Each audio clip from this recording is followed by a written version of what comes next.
नमस्कार दोस्तों, मैं हूं आपका दोस्त, आपका साथी सजीव सारथी और आप हैं रेडियो प्लेबैक इंडिया पर। कार्यक्रम है एक मुलाकात जरूरी है।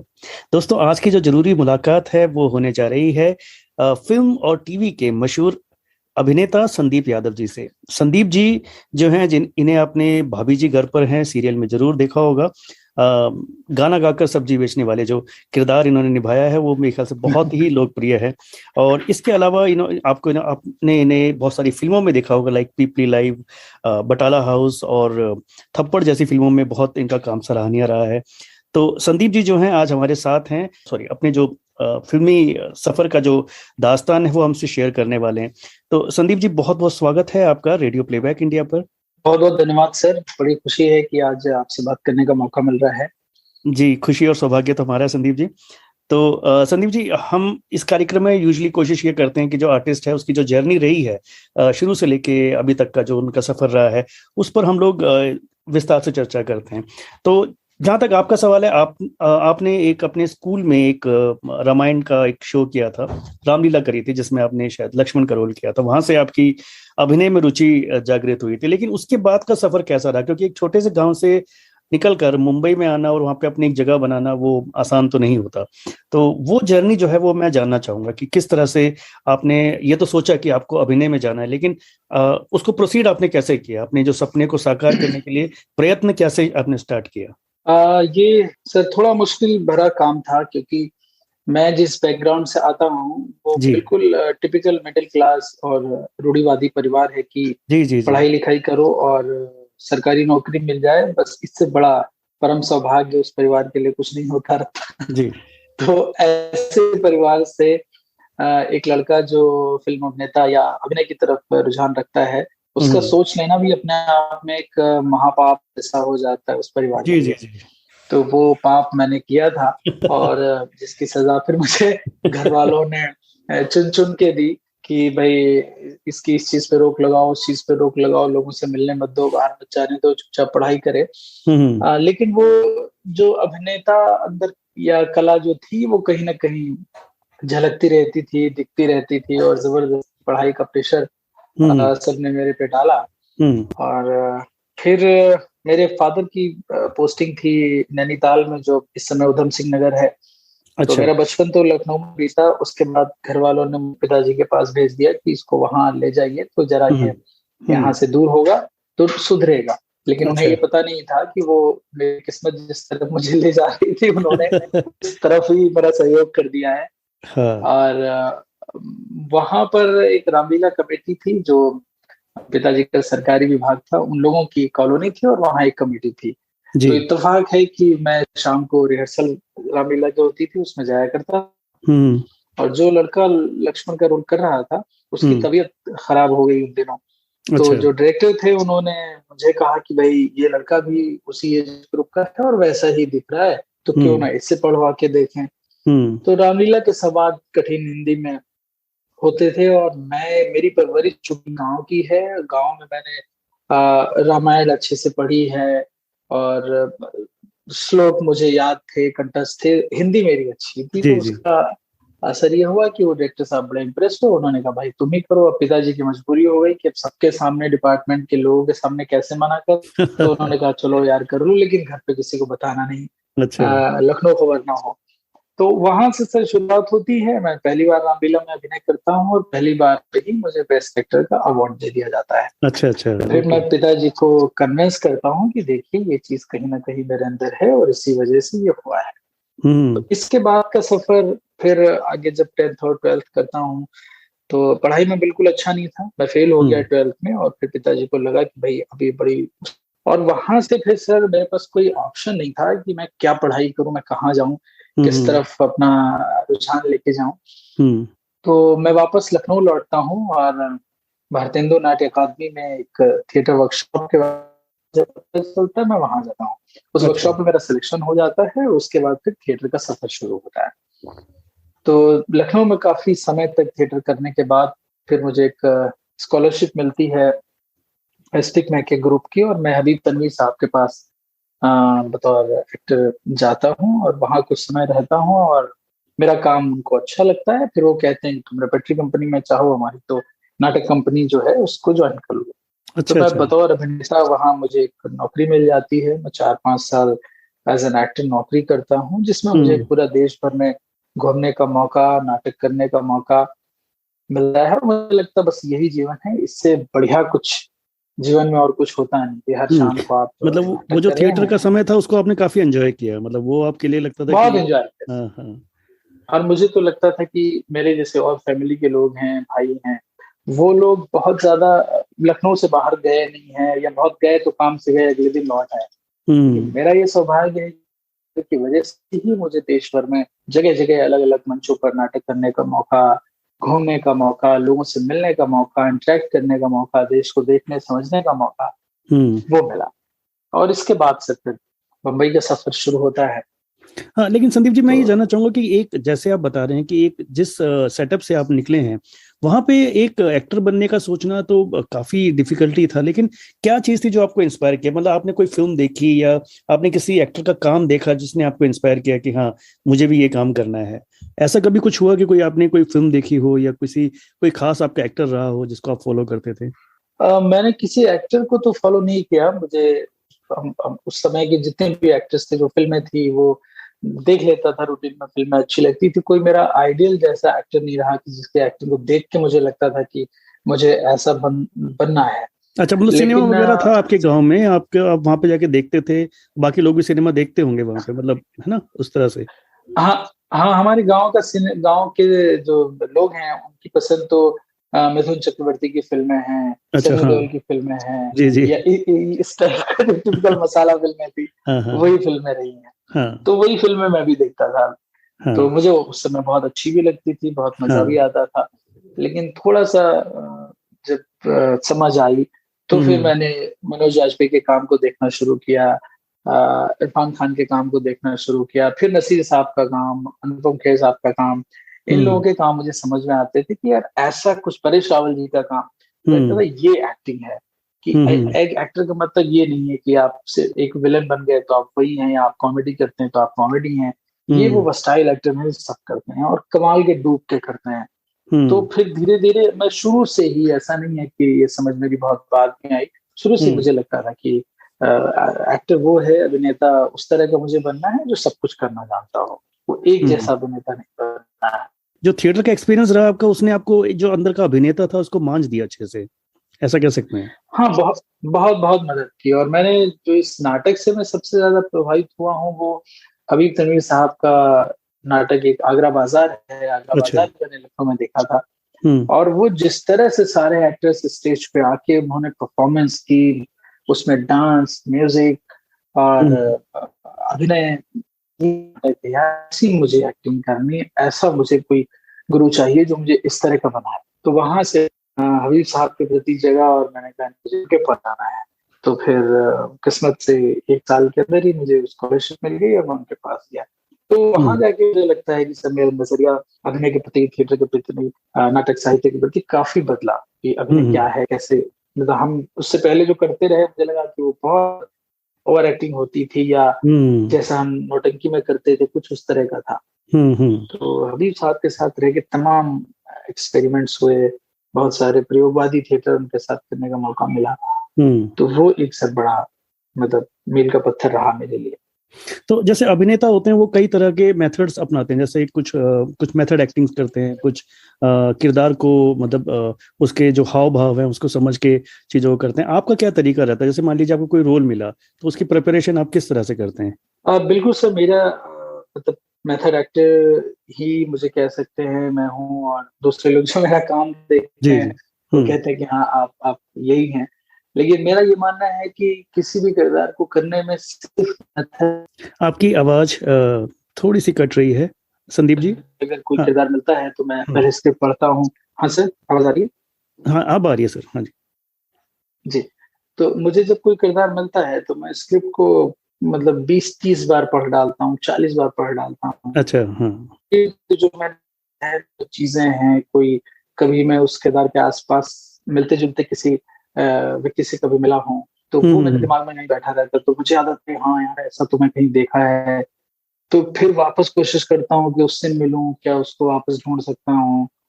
या फिर मैं सफर बहुत करता हूँ, मैं मतलब मैं ट्रैवलिंग पे रहता हूँ, उस किरदार को तलाशने के लिए बाजार में घूमता हूँ, कॉलोनियों में जाता हूँ, लोगों से मिलता हूँ, वहां अच्छा। कहीं कहीं से कुछ कुछ कुछ लेकर आता हूँ। वो मेरी, मुझे लगता है कि सर हर अभिनेता की एक अपनी प्रक्रिया होती है, कि हम्म। मेथड एक्टर कहते हैं, मेथड प्रोसेस जो है, उसके बाद भी हर अभिनेता की अपनी तलाश है, कोई अपने हम्म। तरह से करता है। मेरा अपना तरीका ये है कि जिस दिन मैं शूटिंग पे हूँ उस दिन मैं दिन में बहुत कम खाना खाता हूँ, बहुत जरा सा खाता हूँ।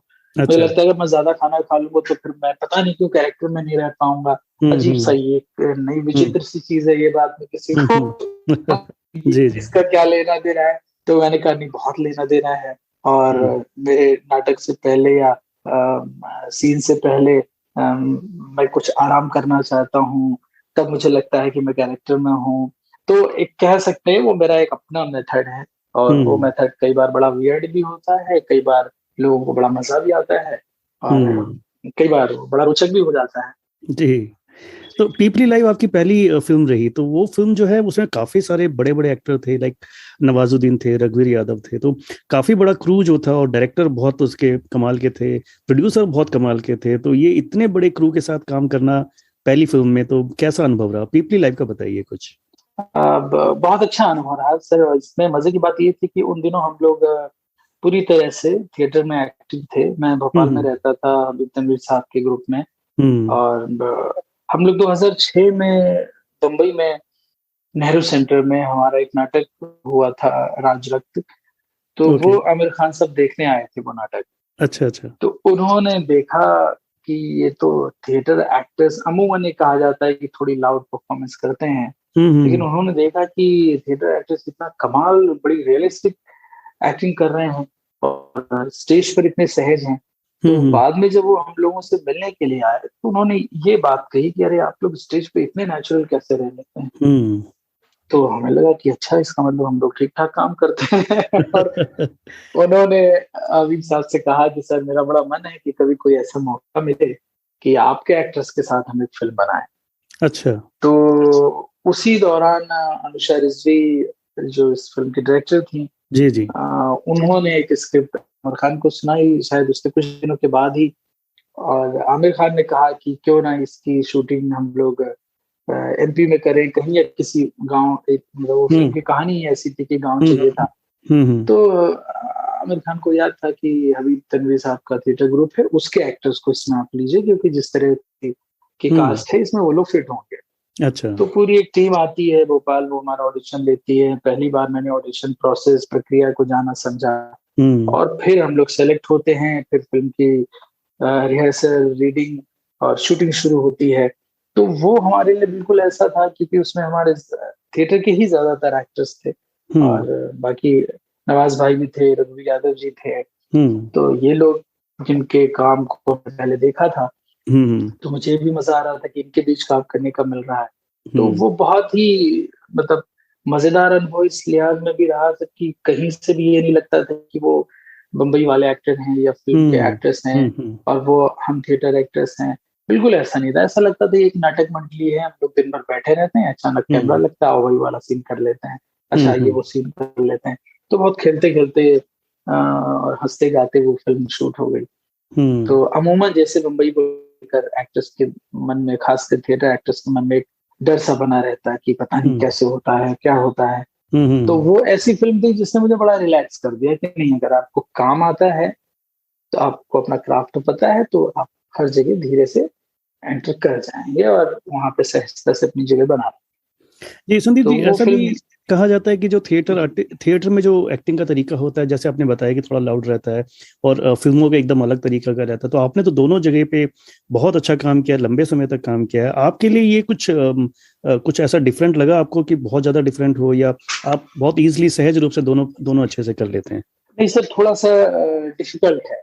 हम्म। थिएटर डिफिकल्ट अपनी जगह पर है, और फिल्म का काम डिफिकल्ट अपनी जगह पर है। हम्म। थिएटर इस सेंस में डिफिकल्ट है कि आपके पास कोई कट का मौका नहीं है। एक बार जब हम्म। आपने शुरू किया तो हम्म। आपको लास्ट तक जाना ही जाना है।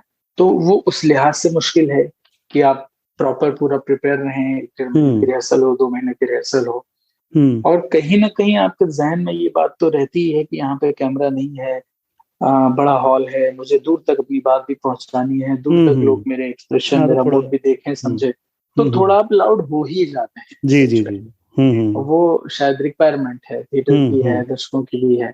और हम्म फिल्म में वही आपको सहजता मेंटेन रखनी होती है कि अगर आप हम्म बहुत लाउड हुए तो कैमरा ही आपकी ऑडियंस है, आप हम्म बहुत लाउड हुए तो वो बड़े पर्दे पे या टीवी पे और ज्यादा बहुत ही खराब दिखता है। तो ड्रामेटिक हो शुरू जाए। में ये मेरे साथ भी हुआ कि हम जो नाटक थिएटर से सीख के आए थे वही करने लग जाते थे। अच्छा बाद में जब वो काम खुद देखते थे तो बड़ी बड़ी अजीब स्थिति होती थी, अरे यार ये क्या किया है, ये किसको बताएंगे कि हमने ऐसे ऐसा काम किया है। तो फिर मैंने धीरे धीरे सर वो टूल्स अपने डेवलप कर लिए, हम्म कि कुछ बटन डेवलप कर लिए कि ये चीज इधर कम रखनी है, उधर बढ़ा देनी, इसका अच्छा वॉल्यूम इतना होगा, उसका वॉल्यूम उतना होगा। अच्छा तो वो ट्यूनिंग धीरे धीरे अभी सीख रहा हूँ कि जी उसको और जी कैसे सहजता लाई जाए।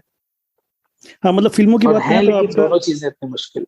जी जी हाँ और फिल्मों की बात करें तो आपका एक रोल जो थप्पड़ में आया था वो बहुत ही अलग तरह का था और उसको बहुत आपको मुझे लगता है कि बहुत प्रेस मिला उसको उस रोल के बारे में जी बताइए जी उसकी जी। आपने तैयारी कैसे करी बहुत ही ऐसा रोल था जिसको देख के हर कोई नफरत करे उस किरदार से और आपने वो बाखूबी किया है वो वाकई लोगों को गुस्सा आता है उस कैरेक्टर को देखकर तो ये आपकी कामयाबी जी है जी जी जी जी जी धन्यवाद सर। वो किरदार बाकी मतलब वो जिसने भी फिल्म देखी है तो उसको वो किरदार अपील कर जाता है। जी जी कोई ना कोई पूछ ही लेता है कि भाई हम्म ये एक्टर कौन या ये किरदार कैसे।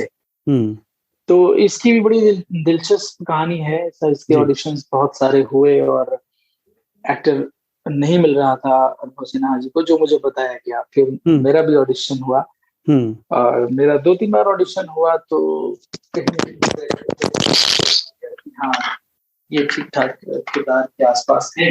हम्म फिर अनुभव सिन्हा सर ने ब्रीफ वो मुझे मिले और उन्होंने मुझे ब्रीफ दिया कि इसलिए कि कुछ किरदार ऐसा है, हम्म लेकिन इसकी ड्यूरेशन कम है, बट ये मत समझना कि किरदार छोटा है। अच्छा किरदार मेरी नजर में ये बहुत बड़ा है, बहुत इंपॉर्टेंट है। हम्म और इस 3-4 कहानियां एक साथ पैरेलल चल रही हैं तो उसमें हम्म से एक किरदार ये है और हम्म नहीं ले सकता। हम्म तो मैंने कहा कि बिल्कुल सर। तो 2-3 राउंड के ऑडिशन के बाद सर फिर ये हुआ कि उन्हें ये लगने लगा कि हाँ मैं ये ठीक ऐसा किरदार कर ले जाऊंगा। हम्म तो अब मेरी तैयारी ये थी कि उन्होंने मुझे सेलेक्ट तो कर लिया था हम्म कि चलिए आप सेलेक्ट हो गए हैं और इसकी तैयारी शुरू कीजिए।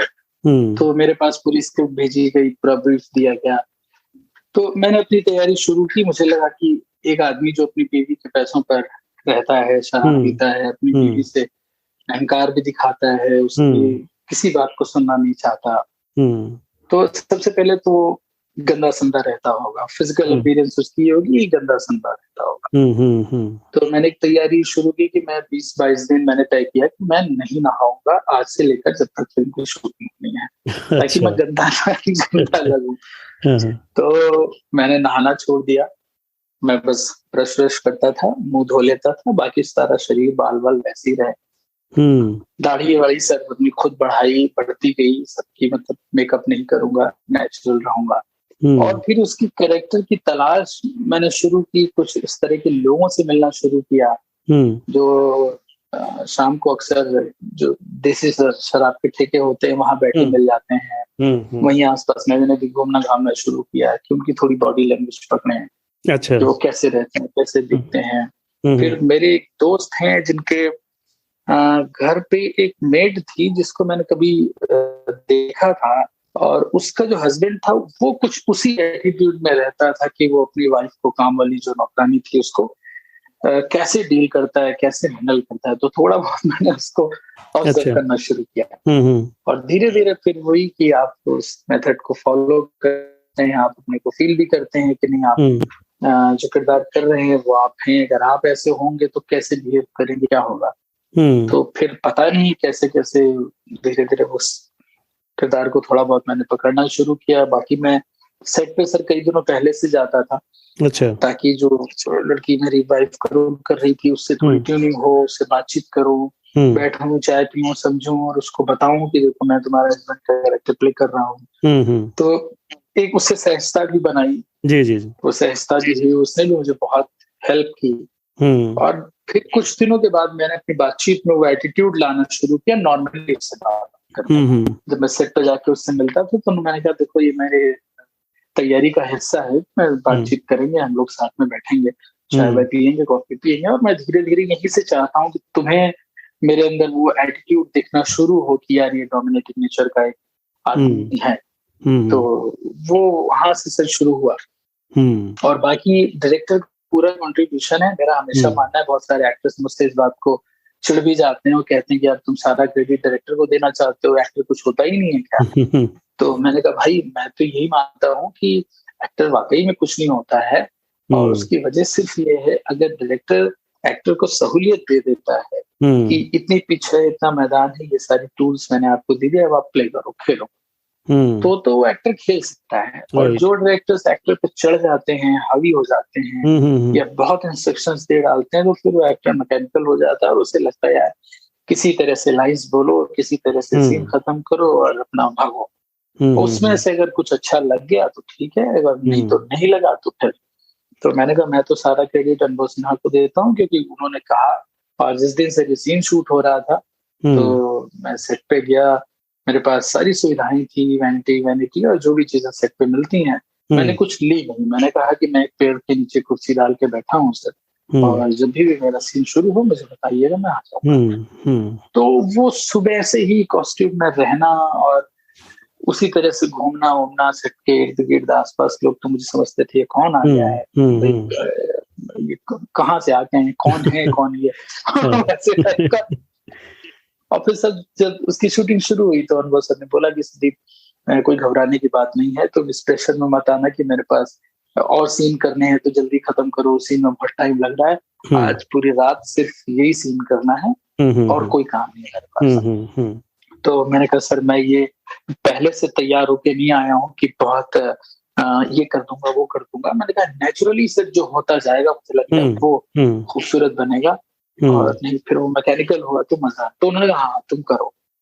तो एक बार के सीन में सर वो थप्पड़ मारने का सीन जो लोगों को बड़ा पसंद आता है, जिसमें मेरी बीवी मुझे थप्पड़ मारती है, तो एक बार वो सीन हुआ तो सर आए मेरे पास, बोले यार वो मजा नहीं आ रहा, वो लग रहा है कि तुम ऊपर से हाथ ऐसे गाल के पास से ले जा रहे हो, थप्पड़ लग नहीं रहा है। अच्छा। मैंने कहा एक बार और कोशिश करता हूँ।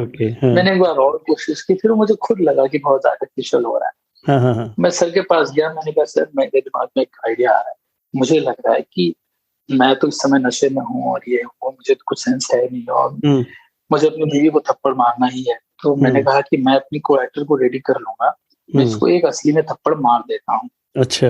तो उन्होंने कहा अरे ऐसे कैसे होगा, उसको बुरा लगेगा। मैंने कहा मैं उसको समझाऊंगा। तो मैं उसको समझाने गया, मैंने कहा कि गीतिका नाम है सर उसका।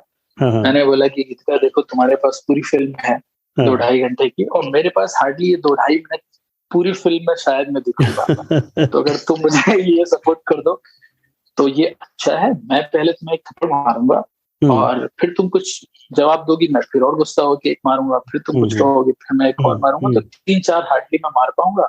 इसके बाद तो तुम्हें मुझे मारना है, तो तुम इन 4 थप्पड़ों का बदला 40 थप्पड़ मार के ले लेना।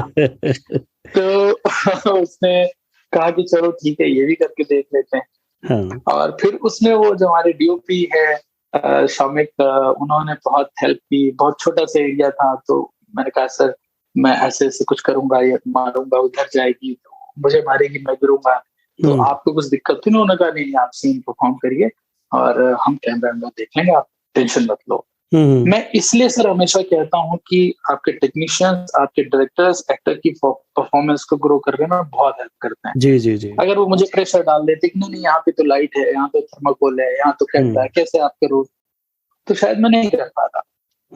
और फिर वो सर सीन हुआ और उसके बाद वो एक ही टेक में ओके हो गया था सीन। फिर वो मुझे थप्पड़ मारती है, मैं गिरता हूँ। उसके बाद ये स्थिति थी कि मैं भी अपने थोड़ा कैरेक्टर में था, तो मैंने सोचा नहीं था मैं इतनी जोर से इसको थप्पड़ मारूंगा, लेकिन फिर मेरे चलते सीन में आइडिया आया कि अगर इसका रीटेक हुआ तो इसके तो गाल पे मेरे हाथ निशान उंगलियां पड़ चुकी होंगी, फिर इसको नॉर्मल होने में काफी टाइम लगेगा, तो इससे बेहतर एक गाल पे खत्म करो, देखेंगे बाद में जो होगा। तो मैंने असल में सर उसको थप्पड़ जड़ दिया और फिर उसने मुझे गिरा गिरा के मारा, जी भर के मारा, तो वहां पे कट हो गया था सीन। और हम दोनों को थोड़ी थोड़ी चोट भी लगी, थोड़ा इमोशनल डैमेज भी कह सकते हैं, और ड्यूरिंग सीन ही बहुत कुछ मेरी जिंदगी के भी कुछ हिस्से थे जो कहीं कनेक्ट हो गए पिछला, और उसकी भी लाइफ का कुछ हिस्सा जो कहाँ से कुछ इम्पल्स उसको आ गए, कुछ मुझे आ गए, वो चीजें क्रिएट हो गई। तो जी संदीप जी, इसको सुनकर तो मुझे वाकई ऐसा लग रहा है कि कितनी मेहनत एक एक सीन के पीछे एक एक्टर लगाता है। मैं अपने श्रोताओं को भी याद दिला दूं, देखिए कि देखने में कितना सब कुछ ग्लैमरस लगता है, लेकिन देखिए कितनी मेहनत एक सीन को डेवलप करने में एक एक्टर ने दी है ना। तो ये बहुत ही कमाल की बात आपने शेयर करी। अच्छा, आपका जो सबसे मशहूर, जो जैसे कह सकते हैं, जैसे कहते हैं बिग ब्रेक आपका जो है वो भाभी जी घर पर है, क्योंकि एक सीरियल ऐसा है जो हर घर में देखा जाता है। काफी इसकी चर्चा हुई, और ये जो आपका कैरेक्टर था वो बड़ा क्यूट सा था कैरेक्टर, तो काफी ये इसके बारे में कुछ बताइए कि ये सीरियल आपको कैसे आपके हिस्से में आया। ये सीरियल सर, इसके जो राइटर हैं मनोज संतोषी जी, वो हमारे सीनियर हैं नया थिएटर ग्रुप से जी। और उन दिनों मैं बम्बई में गया ही था, ताजा मतलब कुछ 2-4 साल हुए थे। तो मनोज जी एक दिन मिले और उन्होंने कहा कि एक नया सीरियल ऐसा मैं लिख रहा हूँ, उसमें एक किरदार सब्जी वाले का है, आप करना चाहेंगे? मैंने कहा बिल्कुल, पूछने की क्या बात है, मैं थोड़ा बहुत सिर्फ थिएटर में रह के गाना गुनगुनाना थोड़ा बहुत मुझे आता था। तो उन्होंने कहा कि मैं चाहता हूँ कोई सब्जियों पे गाना भी है, और वो सब्जी वाला गाने गा के सब्जियां बेचता है। तो मैंने कहा ठीक है। तो फर्स्ट डे की शूटिंग में मैंने उसको गाया, डायरेक्टर को अच्छा लगा, बाकी टीम जो थी उनको ठीक लगा, और फिर वो किरदार धीरे धीरे मतलब अच्छा लगने लगा। कुछ याद है आपको कि कैसे, कौन सा गाना गाया था आपने उस वक्त, क्या जब आपने ऑडिशन में गाया था, कुछ याद है क्या? करके बताइए। उसकी एक दो लाइन मुझे काफी समय हो गया। जी जी जी जी। वो गाना था, ताजी हरी सब्जी ले लो, ताजी हरी सब्जी ले लो, बड़े सस्ते में है मिलती, क्या खूब नरम नाजुक है कानपुर की सब्जी, क्या खूब नरम नाजुक है कानपुर की सब्जी। उसके बाद उस गाने में आगे बहुत सारी सब्जियों का जिक्र था। हाँ। क्या बात है बहुत बढ़िया। वो किरदार से दो फैमिली जो रहती हैं, तिवारी एंड मिश्रा, उन दोनों फैमिलीज को एक तरह से कनेक्ट करता था, जोड़ता था। हाँ। सब्जी लेने जब भाभी जी निकलेंगे, उसी बीच दूसरा व्यक्ति आके सब्जी के बहाने सबसे बात। हाँ, मैंने ये सीरियल देखा नहीं है, बट हाँ थोड़ा बहुत बीच बीच में कभी नजर पड़ जाती थी। जी जी जी जी जी। तो ये अच्छा, अभी आप काफी सारे सीरियल कर चुके हैं, लाइक क्राइम पेट्रोल में भी, सावधान इंडिया में भी, फिल्म में भी आप बहुत सारी कर चुके हैं, मतलब बाटला हाउस वगैरह। तो अभी तक जो सबसे सेटिस्फाइंग एक एक्सपीरियंस आपका रहा, मतलब एक एज ए कैरेक्टर को निभाने में एक बहुत मजा आया, ऐसा कौन सा रहा? मतलब एक बताइए कोई, अगर एक चुनना हो तो। सर मुझे बाटला हाउस का मेरा एक किरदार है, वो मुझे करने में बड़ा मजा आया। अच्छा, और उसकी वजह? उसके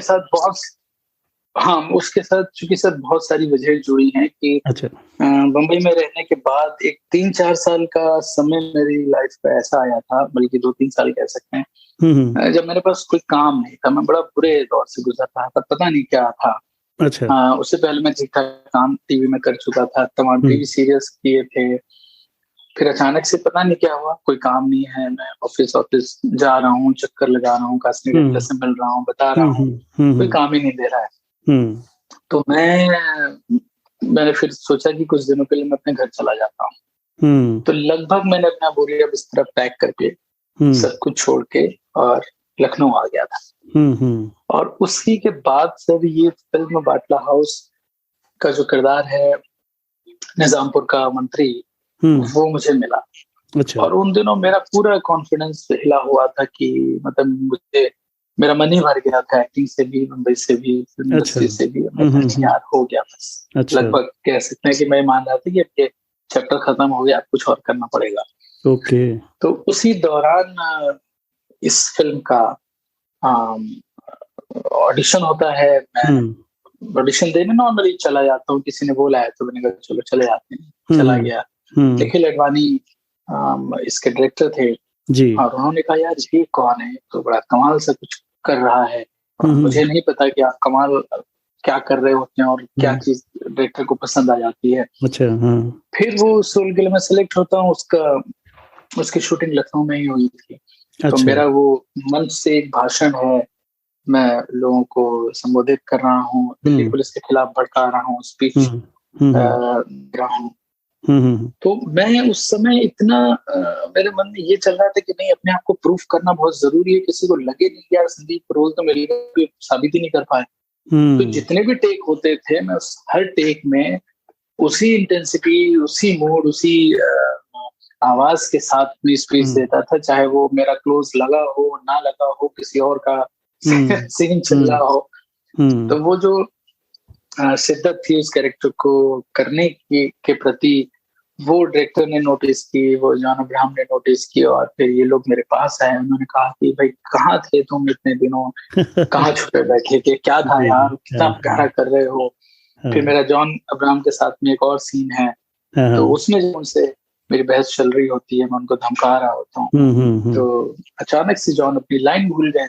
अच्छा। और वो मुझे देखते रह गए। मैं चूंकि अंदर से मेरा कॉन्फिडेंस तो हिला हुआ है था ही, मुझे लगा मैंने कोई गलती तो नहीं कर दी।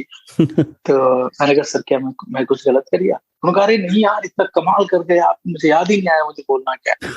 अच्छा। तो वो उस चीज ने मुझे थोड़ा उस टाइम पे इमोशनल किया कि इसका मतलब नहीं अभी आग है, खत्म नहीं हुई है।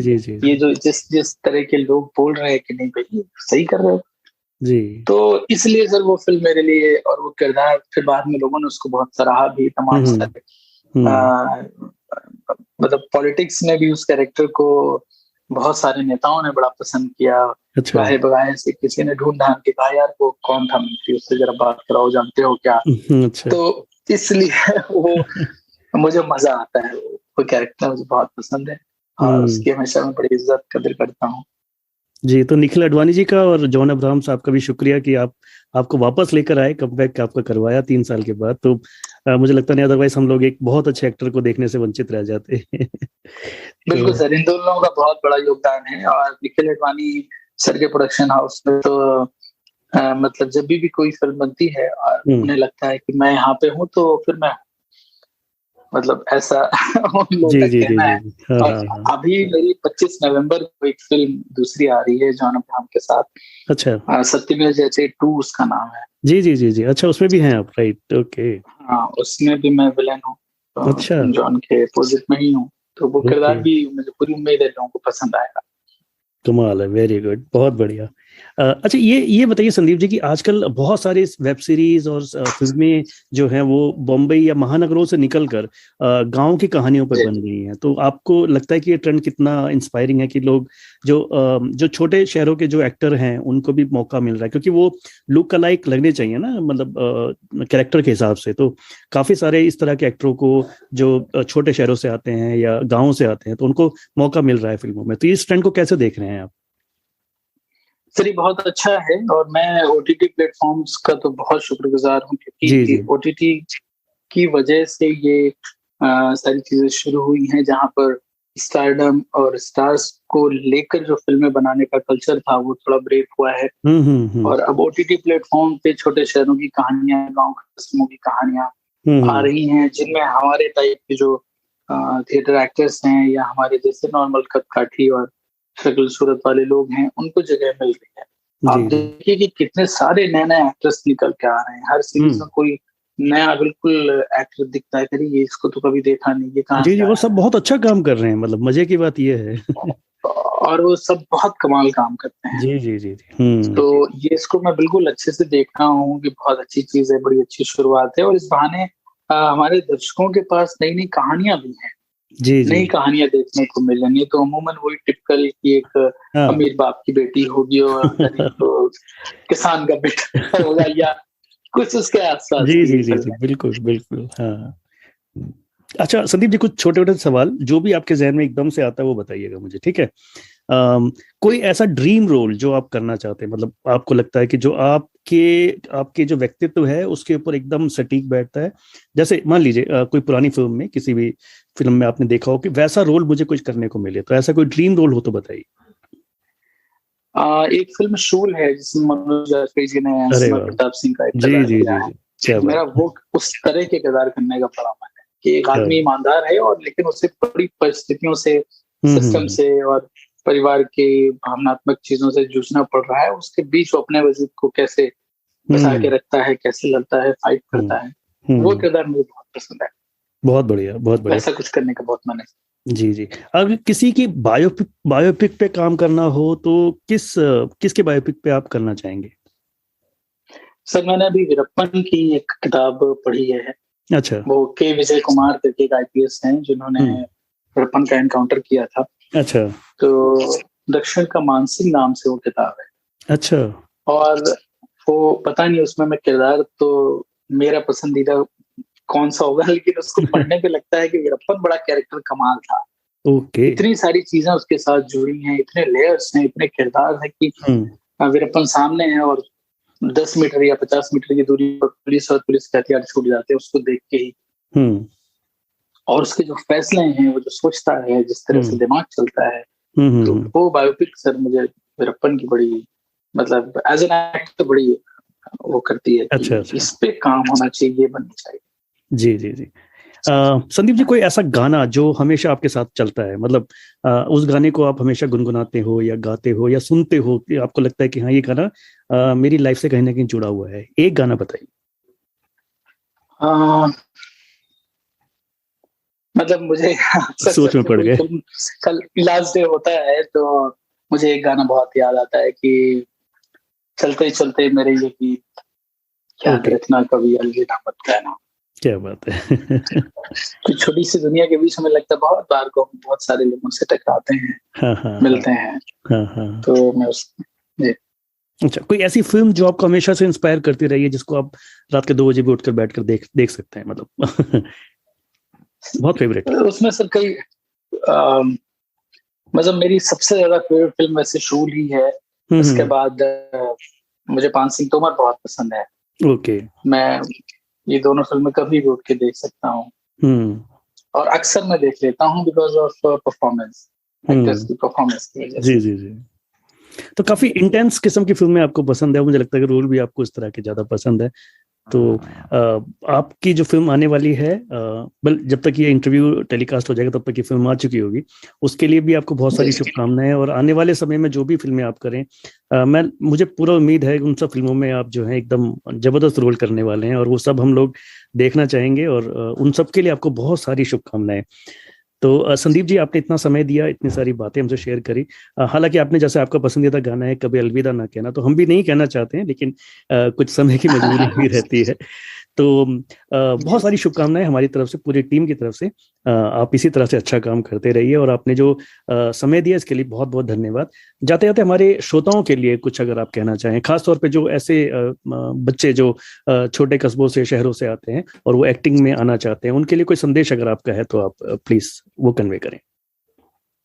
जो लोग सर एक्टिंग में आना चाहते हैं, मैं उनसे यही कहना चाहता हूँ कि आज का जो दौर है, जो जनरेशन है, एक जो बड़ी कमी मैं महसूस करता हूँ कि लोग सीखना नहीं चाहते हैं।